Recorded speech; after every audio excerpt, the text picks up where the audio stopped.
All right, let's get right into it. Think about the windshield of your mind for a second. Is it clear or is it kind of foggy? Robert Greene has this powerful idea he calls radical realism, and it's all about clearing that fog so you can see the world with absolute total clarity.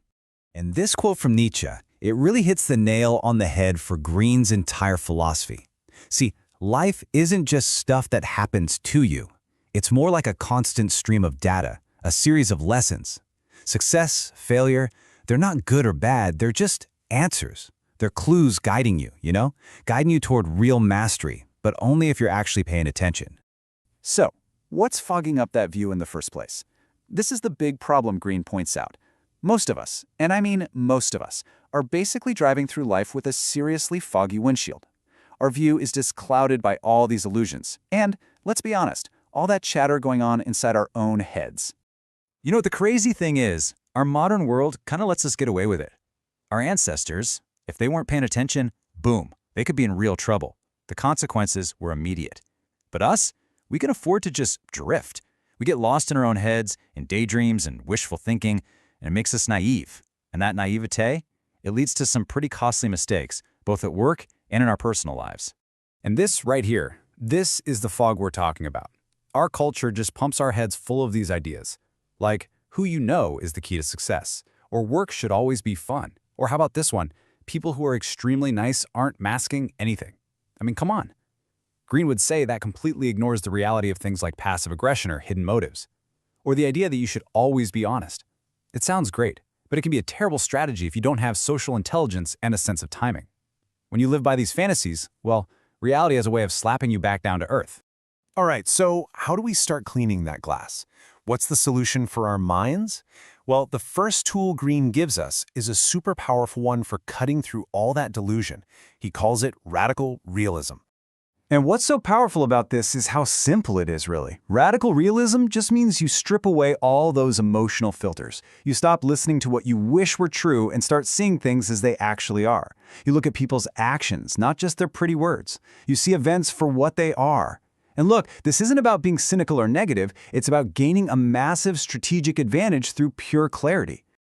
This chart just lays it out perfectly, doesn't it? On one side, you've got wishful thinking.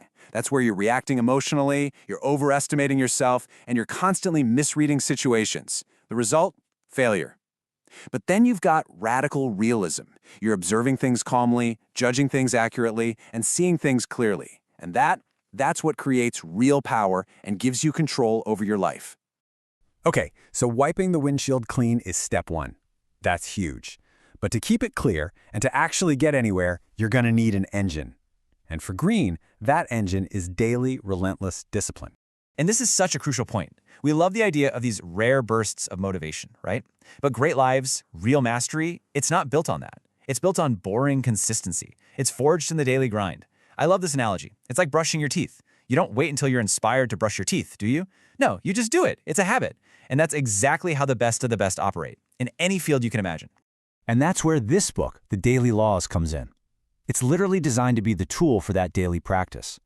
It's set up with 366 daily meditations, a guide for the entire year to help you build these habits of realism and strategic thinking, just one day at a time.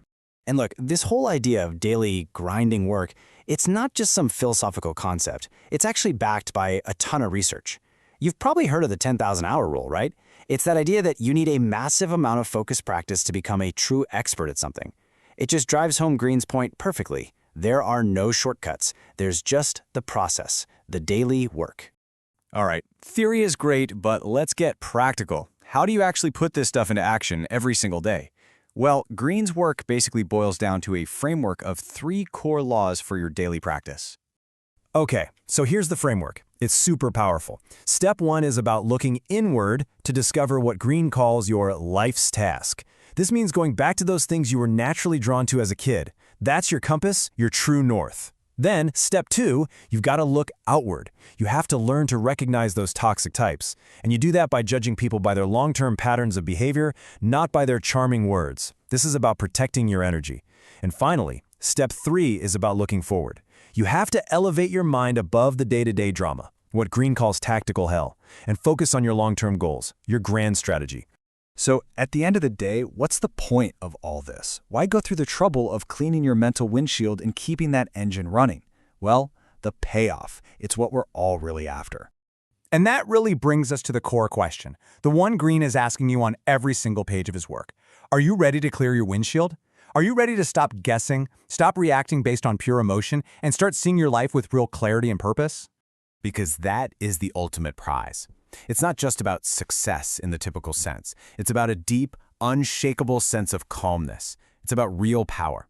When you can see reality for what it is, you don't get blindsided anymore. You see the manipulators coming. And that awareness, it gives you the freedom to act, to choose, to live deliberately. So, let's end with a simple prompt to get you started. Your daily practice can begin right now. Just ask yourself, what's one small assumption I'm making today? It could be about a person, a project, anything. Now, how can you check that assumption against the cold, hard facts? That one little reality check? That's your first step.